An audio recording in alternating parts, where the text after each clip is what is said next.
El día de hoy hablaremos de los principales componentes y accesorios en una refrigeración industrial, ¿sí?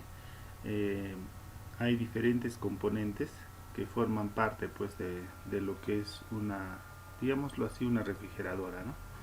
Entonces, esos componentes que son necesariamente pues son componentes que realmente necesita para el funcionamiento pues de un equipo de refrigeración. La refrigeración industrial pues es un mercado que crece pues e innova, ¿no? Es decir, que crece a diario, se utilizan otro tipo de refrigerantes, ¿sí? También es decir, la tecnología también hace de que, de que se modifiquen, sean más versátiles, más aplicativos y por tanto pues va a innovar constantemente.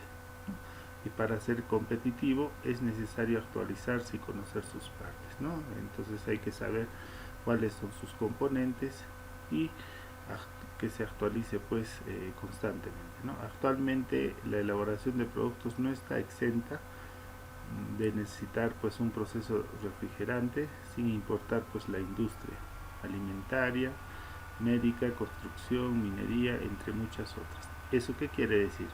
¿No? El proceso de refrigeración o el proceso refrigerante, ¿no? Se puede utilizar pues en muchas en muchas es decir, se puede utilizar en la industria alimentaria, ¿sí? Como es también la médica, la construcción, la minería y entre otras, ¿no? Es decir, eh, ya es necesario, ¿no? Utilizar, digamos, una refrigeradora, ¿no? Tener pues en cualquier especialidad, ¿sí? Entonces, por eso es necesario, ¿no? Un sistema de refrigeración no crea frío, imposible de las leyes pues de la termodinámica, sino elimina el calor, ¿no? Como ya les había dicho más antes, ¿no? Si ustedes agarran una verdura que recién lo han comprado pues en el mercado y lo van a meter pues en la refrigeradora, no es que lo va a enfriar, sino que la refrigeradora es lo que va a quitar pues todo el calor, ¿no? Lo va a quitar el calor a nivel pues de lo que está la refrigeradora, ¿no? Ese es el principio en sí de lo que es la refrigeración, sino que se elimina el calor, como ahí está, ¿no? Del cuerpo y los expulsa.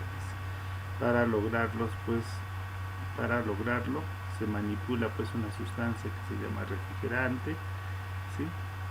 Que cambia constantemente de estado líquido a gaseoso y en el proceso absorbe y evapora calor, ¿no? Entonces ahí nosotros tenemos el freón 12, el amoníaco y otros más que se utiliza como un ¿no?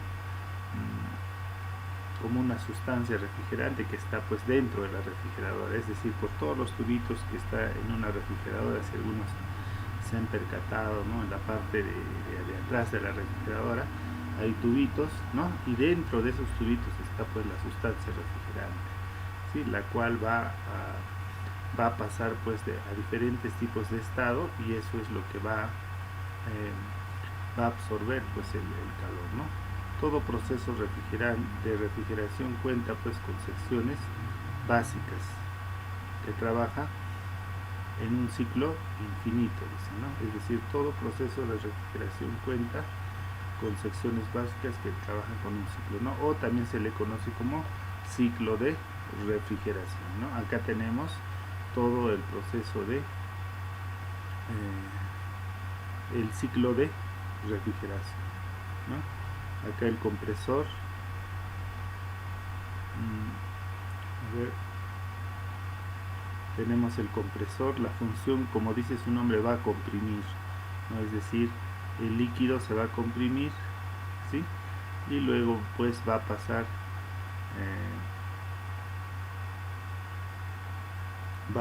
pues a la condensación,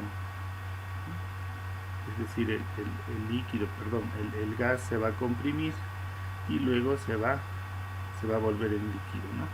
Y luego va a pasar pues a una purga de incondensables, ¿no? Se va a condensar y luego va a pasar a una válvula de expansión, es decir, ese líquido se va a expander, se va a volver pues en gas, y luego va a pasar pues a un evaporador, ¿no? Y ese evaporador es el que nuevamente va a cambiar pues de estado, ¿no? Ese de estado va a pasar pues luego al compresor, ¿no? Y de esa manera, ¿no? Donde se va a ver pues el que va a quitar el calor en sí va a ser pues la parte del evaporador, ¿no? Es decir, lo vamos a colocar, ¿no? Y ese es el que va a quitar el calor, ¿no? Entonces todo es un ciclo, ese es el ciclo de refrigeración.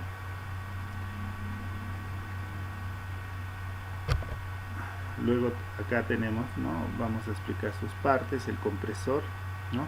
Es el que mueve el refrigerante, dice, de estado gaseoso y lo comprime para elevar la presión y la temperatura dependiendo del tipo de estos. Algunos compresores son los más usados en la industria. Tenemos compresores de pistón. Los compresores de pistón semi-herméticos y compactos son universales y aptos para muchos refrigerantes, ¿no? Ese es uno de los más comunes. Luego tenemos también los compresores helicoidales, compresores que para refrigeración industrial y aire acondicionado, ¿sí? La tecnología con énfasis en ahorro de energía, eficiencia energética y sustentables, ¿no? Entonces hay compresores, ¿no? En refrigeración industrial y aire acondicionado, ¿no? Se puede utilizar estos compresores helicoidales. Luego hay también compresores de tornillo, están diseñados para la aplicación comercial e industriales, son aptos, ¿no? Para los refrigerantes HCFC, CFC, que ofrecen eficiencia en la potencia, ¿no? Entonces estos compresores de tornillo también son diseñados, ¿no? Con diferentes tipos de refrigerante, ¿sí? Como tenemos el HCFC, CFC, ¿no? Entonces en base a esos refrigerantes pues ¿no? funcionan estos compresores de tornillo, ¿no? Compresores scroll, ¿sí? Consta de dos scroll por donde el refrigerante comprimido, scroll fijo y scroll orbitante. El fijo está unido pues a un cuerpo de compresor, el scroll orbitante está acoplado pues al cigüeñal y gira la órbita del lugar de rotar, ¿no? El movimiento orbitante crea pues una serie de bolsillos de gas refrigerante y que desplaza pues en ambos scroll, aumentando la presión sobre los mismos, ¿no? Entonces ese es también ese compresor scroll, ¿no? Va a desplazar en otras palabras al refrigerante entre ambos scroll, es decir, entre el fijo y el orbitante, ¿no? Luego tenemos el compresores herméticos, tienen una amplia aceptación, se ha convertido en un clásico, es decir, que estos compresores herméticos son pues siempre se han utilizado, ¿no? Desde que han aparecido hasta en la actualidad, ¿no? En la industria con amplia variedad de aplicaciones para un sistema de acondicionado, bombas, calor y refrigerante, ¿no? Estos son compresores y esto ustedes lo encuentran pues en una refrigeradora. Si ustedes van a mirar pues detrás de su refrigerador, ahí van a encontrar pues estos compresores herméticos, ¿no? Son pequeños, así como ustedes lo están viendo en la imagen, ¿no? De esa manera son pues. También hay compresores semi herméticos, es decir, que están semisellados, ¿no? Los compresores semiherméticos son para sistemas que requieren un rendimiento de alta temperatura, ¿sí? Incluso a condiciones a bajas temperaturas de evaporación de menos 4.5 grados, equivalente a menos 40 grados Fahrenheit, ¿no?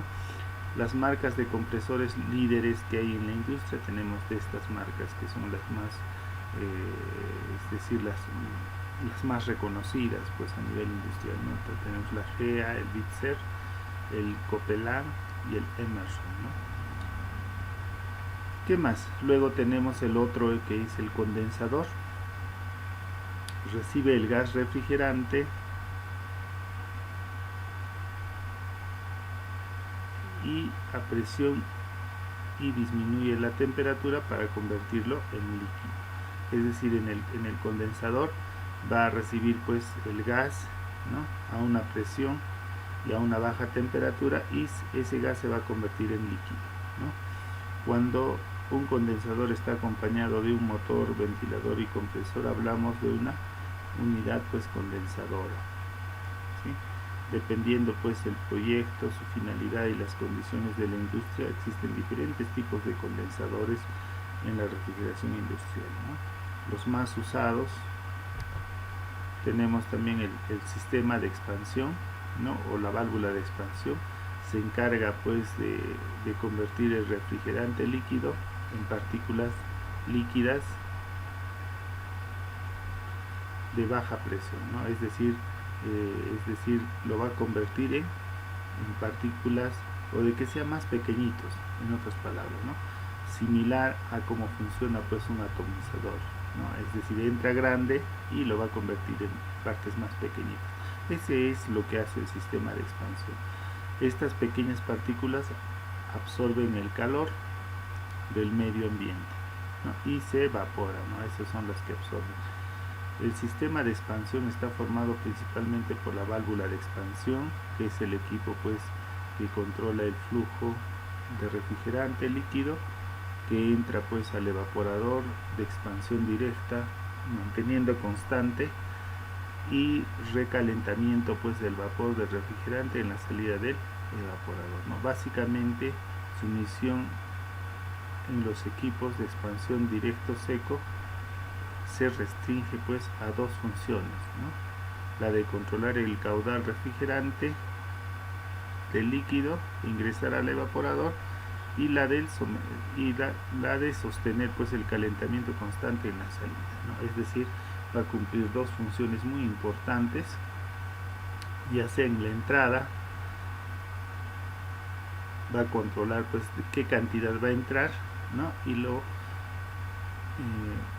luego pues a la salida, ¿no?, que va a ser que también va a ser muy importante en la parte de sobrecalentamiento, ¿no?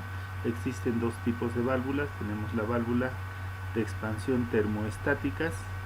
Las válvulas de expansión termoestáticas controlan el flujo de refrigerante que entra al evaporador de expansión directa, ¿no?, manteniendo constante el recalentamiento del vapor del refrigerante en la salida del evaporador, ¿no? En este caso, estas válvulas va a controlar pues, ¿no?, la cantidad que va a entrar, ¿sí?, y también la cantidad que va a salir, ¿no? Tenemos esta expansión de válvulas de expansión termoestáticas. Tenemos también las otras válvulas de solenoides. La finalidad de una válvula solenoide operada eléctricamente es de controlar automáticamente el flujo de fluido, líquido o gas, ¿sí? Entonces este tipo de válvulas solenoides entonces va a controlar, ¿no?, lo que es el flujo y los líquidos o gases. O sea, puede cumplir diferentes funciones. Luego tenemos las válvulas de bola, ¿no? Ustedes ahí pueden ver, y este tipo de válvulas de bola también hay en otro tipo de maquinaria, se puede utilizar, ¿sí? En líquidos también se utiliza, ¿sí? Controla la dirección de flujo y permite pues también el cierre, ¿no? Es decir, aparte de controlar, también puede cerrar, dice, ¿no?, con configuraciones de puerto, y admiten una amplia gama de requisitos del sistema. ¿Qué más? Tenemos la válvula de presión del cárter. La válvula reguladora de presión de cárter están diseñadas para evitar la sobrecarga del motor, ¿no? Es decir, que están diseñadas para evitar la sobrecarga del motor del compresor, limitando la presión pues del cárter a un valor pues máximo previamente determinado durante y después del ciclo de desescarche. o de un periodo pues de apagado normal.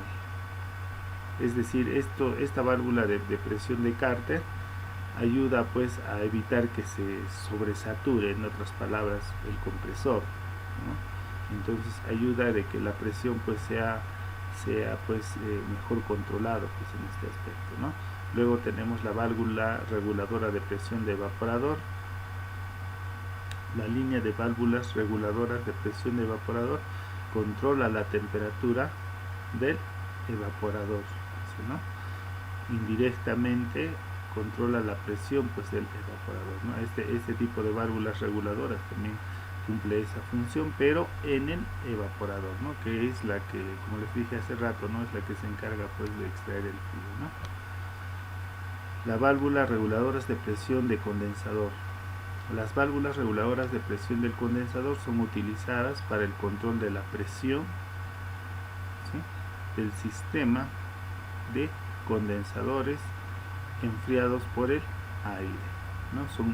Son utilizados para la presión, ¿no? Es decir, estas válvulas reguladoras, ¿sí?, va a controlar pues la presión en la parte del condensador, ¿no? Luego tenemos acá el evaporador. El sistema de evaporación absorbe el calor pues del líquido refrigerante, y no importa si el aire acondicionado o el equipo de 1 tonelada, todos los proyectos de refrigeración mantienen estos mismos elementos, y lo que varía pues es el tamaño, la capacidad y la toma de los mismos, dicen, implementado en todos los sistemas de refrigeración industrial. Los evaporadores varían pues por tamaño y capacidad, ¿no? Los evaporadores van a variar por tamaño y capacidad dependiendo de su aplicación para definir el modelo adecuado para su funcionamiento del sistema, ¿no? Es decir, el sistema de evaporación absorbe el calor, el líquido refrigerante, ¿no? No importa que el aire acondicionado o un equipo sea de 1 tonelada, la cosa que sí es solamente el evaporador va a encargarse pues de cumplir su función, ¿no? No importa el volumen o la cantidad que sea.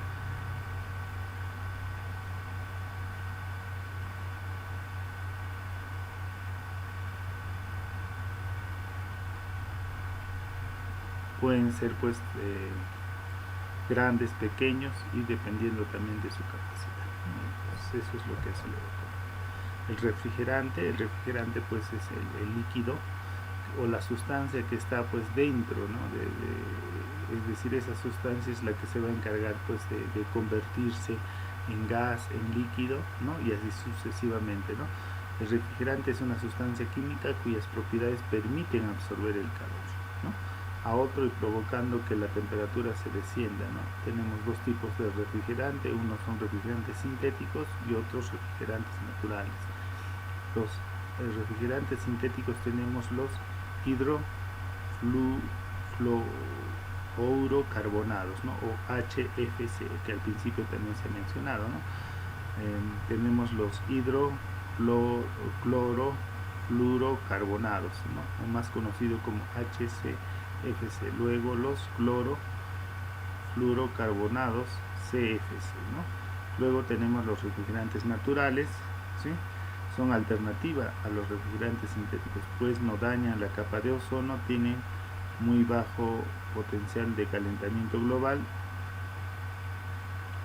Dentro de los refrigerantes pues considerados como naturales se encuentran como el dióxido de carbono, el amoníaco e hidrocarburos, ¿no? Esos son los más naturales, ¿no?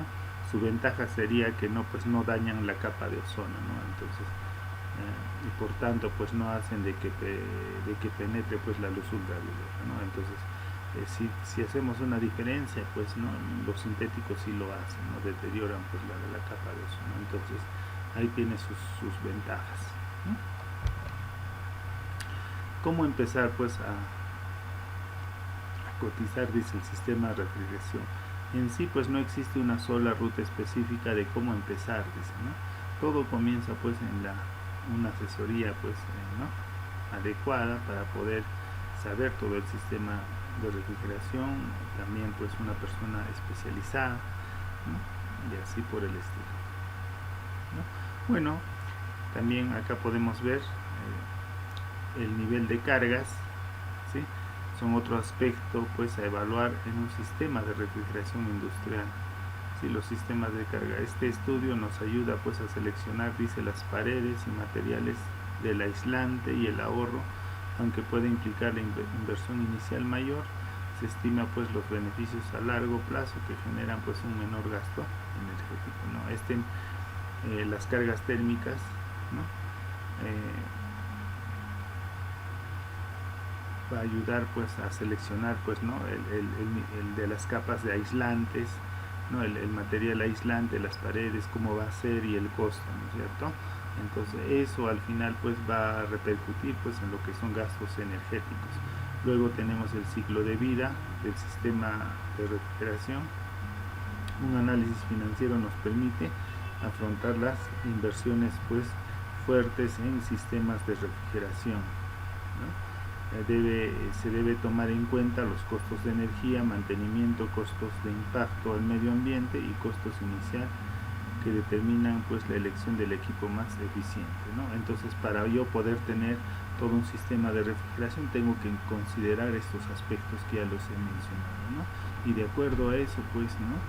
se puede tener pues este ciclo de refrigeración.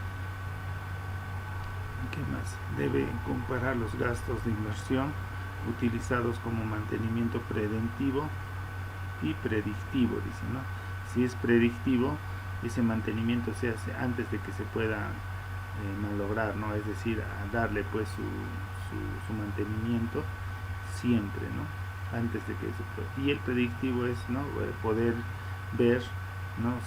Si hay alguna pieza que se está deteriorando, entonces se puede deducir por lo que la maquinaria misma está actuando, ¿no? El mantenimiento correctivo es cuando ya se le hace pues todo el chequeo, ¿no? Y se corrige, ¿no? Se corrige.